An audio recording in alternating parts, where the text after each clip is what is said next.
Yeah, look, sometimes you just don't click as a team. You know, South Africa haven't clicked this tournament. Australia haven't clicked this tournament. You look at Australia on paper. You know, Finch, Warne, Kawaja, Watson, Smith. Um, who else is in that top six that are James Faulkner? You've got so many wonderful players. It's hard to see why they don't make it, but it just sometimes you don't happen. In T20, anyone can beat anyone.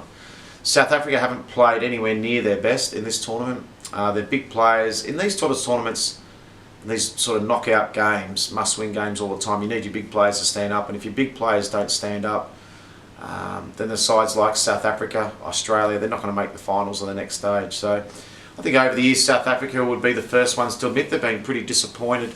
They've been pretty disappointing in some of the big ICC tournaments.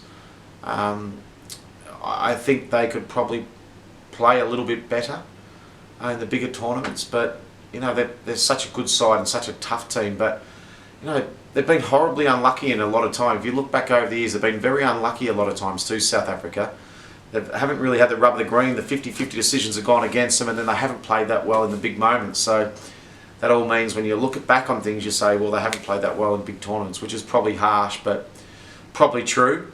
Where Australia haven't played well this tournament, but if you look back at their history and you'll say, well, you know, I think they won 4 or 5 consecutive World Cups and they've done pretty well. So, yeah, so as I was saying, look, I feel for South Africa. I think they're a great side. They just haven't quite played well enough in recent times in the big events from a combination of luck and their performances. But look, they're such a force in international cricket. I'm sure the next big tournament they'll get their stuff together and they'll be a real force to reckon and make the finals.